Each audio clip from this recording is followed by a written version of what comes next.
Alright, welcome. If you're new to the channel, my name's Elliott and you're watching Rickety Ski Reviews. Today we're going to be talking about questions and answers. Of course, it's summertime. I finally have time to answer all of your burning, dying ski questions in the summer. And I kind of like doing it this time of year because there are so many ski deals. So if you're like in between skis and I can help you with that while prices are low, I just think that's a tremendous value to you. And I love a good value. I love buying skis when they're inexpensive. Do my ski affiliates probably love that? Absolutely not, but that's not what we're here for. We're here to help you guys get the best deal on skis, and the next couple months will be the best time to buy skis, so why not help you guys out, answer some questions, ski purchase or not ski purchase related. We'll just jump right into it. As always, thank you so much for leaving your comments. I love reading them. I try to get to as many as I can.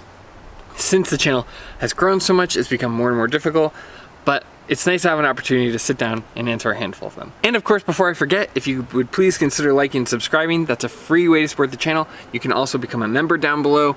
It's like the cheapest one I could do on the setting, but it will give you a few perks. You can see videos early. You can also email me with questions about ski purchases directly, so it's kind of a direct line to me if you have a question. If you do ask me a question, please just show like a screenshot of your membership so I can verify that you are a member, because sometimes that will help me sift those emails to the top. But without further ado, let's just jump right into these questions. Now the first question comes from CAdamCYK. He writes, I basically just have one burning question, and this user is a member, so thank you so much for being a member, for supporting the channel, and I'm gonna try to prioritize these questions if I can.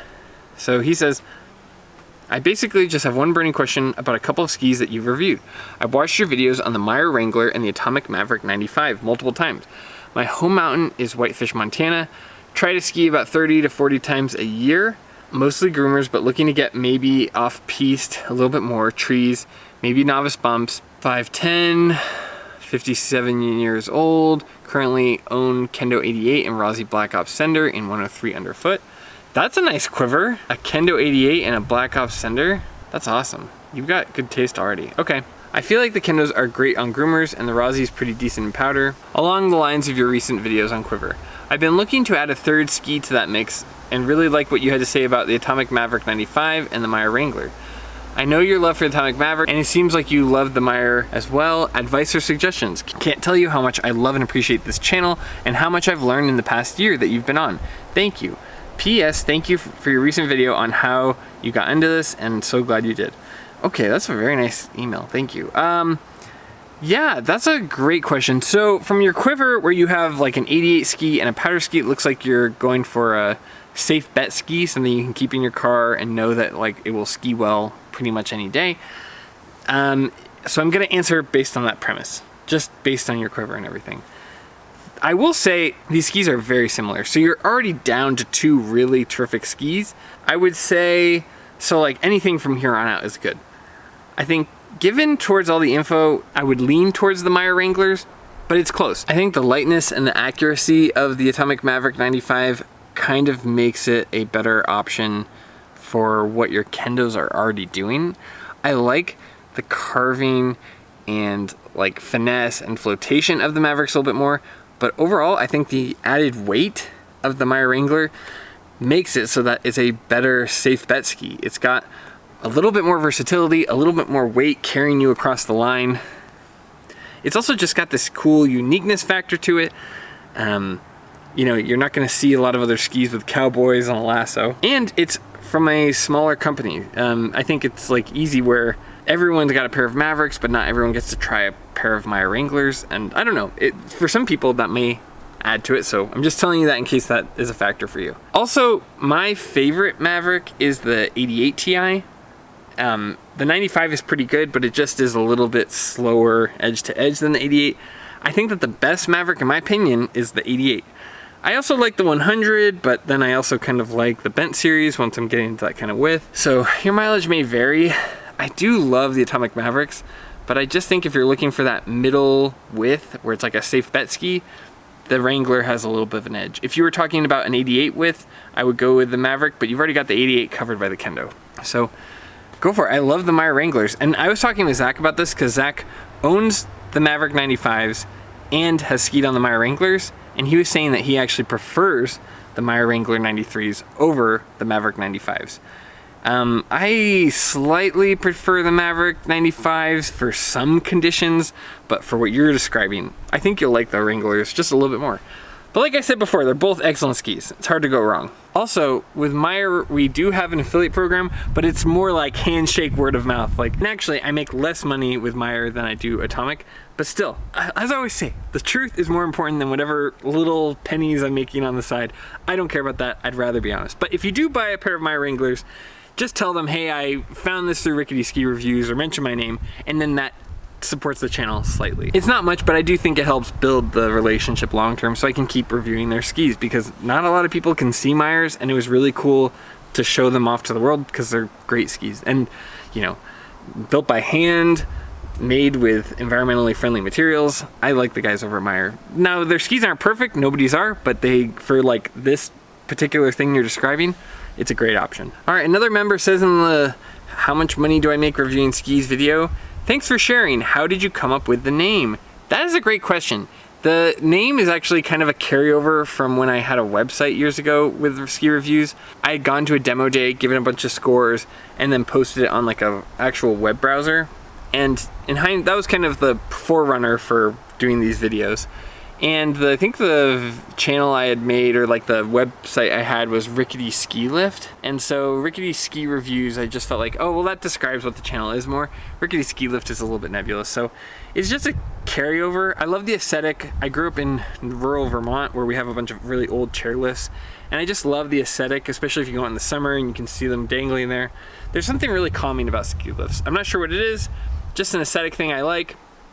And I like talking about what's wrong with things, because no ski is perfect, and just like no chairlift is perfect. I don't really love the aesthetic of things that are super polished and perfect. I like rickety skis, I like rickety ski lifts, so I don't know, it was just kind of a clever alliteration that I liked, and not much more to it. I wish I had a cooler story, but that's about it. All right, the next comment comes from K Bump. They said, hey Elliott, love the videos. One thing I have noticed that's hard finding info on from Reddit is good information on bindings. Everyone seems to be such a diehard fan of pivots. Would love for you to do a video talking about the different binding systems and your thoughts on them. I have done kind of a video. It was a little bit rough around the edges, but I did it last fall. Here's a quick like mini version, and maybe I'll do a longer version. When it comes to bindings, a lot of the mechanisms are fundamentally the same between Marker, Salomon, Tyrolia. I honestly couldn't tell you what the difference is. I'm just not like that well versed in it, and they look very similar by design. When you talk about look pivots, the reason look pivots are so expensive is because they use metal components, which are more expensive and pricey, but they also tend to last longer. Really what you're looking for is like a spring. It's a spring that is holding your boot in with tension, but it has like a release rate, that's your DIN number, that it can release at. It also is designed to release when your boot goes at certain angles, which simulates when you crash. It really just depends on, I don't know. It's a hard thing to quantify, but I understand why people like look pivots. Look pivots specifically, from my understanding, are freestyle binding that can take a little bit more side-to-side motion, because freestyle skiers, when they're spinning, they don't want it to release, whereas like if a ski racer were to spin like that, you want it to release because they're crashing. But obviously they have a threshold, so they still shouldn't like injure you if you are crashing. And plastic, just when it's exposed to sunlight and extreme conditions, which is essentially skiing, doesn't have as long of a shelf life as the pivots, so you're kind of buying in that way. I have not, however, skied the Look pivots myself. I've only skied the Look SPX. So this year I am looking into getting some cheap Look pivots so I can give you my honest first-hand impression, but it's hard. There's not a lot of information on bindings, because once you find a binding that works, you'll tend to kind of stick with that and just keep using it throughout. So it just depends, and like that's probably why you're not finding a ton of information. Ski Talk had a pretty interesting video. I'll see if I can dig it up, where they talked about the difference between the Look pivot and the Look SPX 12. I like the Look SPX because it actually has a little bit of wiggle room. If you size up or down on your boots, depending on which way you go, you can actually adjust them, which you cannot do on the Look pivots. The Look pivots are hard locked. So there are differences. I would say if you want a really reliable binding, I think there's a reason everyone likes Looks. I do find them to be the most reliable. Just in my experience with racing, going between Marker, Tyrolia, and look has always just stood out to me as a higher quality binding, and there's a good reason it's so popular. But I don't think you have to go for the pivot. I think for a lot of people, the SPX is a perfect binding. And also make sure you get the DIN right and everything. I will say when I'm going fast, I prefer my Look SPX over the demo bindings, but that's also because they're not lifted up as much. I feel a better connection to the snow. And they have less moving parts, so I feel a little bit more snug, but it's hard for me to give you an honest answer here. I hope you found that helpful. I will try to buy some Look pivots just so I can give you a better answer though. They're just expensive. Like, it's like hard to justify full season spending almost $400 for bindings. It's like, God, I've owned skis cheaper than that. I'll see what I can do for this winter. All right, for the last question and comment, let's dive into ski quivers. One of our channel members, Anthony Alpha 4118, says, my current quiver is 2018 Core 99s for rocks, 2023 Stance 96s for hard pack carving, pack powder daily driver, Volkl Revolt 104 for powder and spring park and mashed potato moguls. Revolts were great for powder until skiing 3 feet in Cinco de Mayo. I'm considering the QST 112 or Rossi Sender 110 or Bent 110 as a dedicated powder ski. Oh, that is a good choice. Okay, first off, that is a great quiver. Core 99s matched with the Stance. I mean, you've got 90% of everything covered with that, other than the occasional powder days. Don't know anything about the Volkl Revolts. They were supposed to send me some this year, but that did not happen. I'm hoping it happens going into next year. This is gonna sound weird because it's not that much different than your Revolts, but I wouldn't get the QST 112. I think that they're a little wide and I found them kind of uncomfortable. I would consider the QST 106. I guess I don't see where you are, so I don't know how much of a powder day you have, but overall I just like the QST 106s more. They have more shape, they're more comfortable to ski. The QST blanks were fine, but there's not a lot of days that they're super relevant. Also, the Rossi Sender 110 was a great ski, especially if you know you like some of those skis. That was a really fun ski. And the Bent 110 was a 10 out of 10. I mean, that's an amazing ski. It's not as sendy as a QST 106, so if you're looking for a ski that's a little bit more forgiving, if you want to take it in the woods more and be able to make some quicker turns with it, then I would go with the Bent 110. But if you want a ski that's like, you know, you like kind of staying on the back and big swooping turns and you're okay with going a little fast in the powder, I don't know, take the QST 106 out for a test at least. Those are really fun skis. But overall, I think you got a great ski quiver.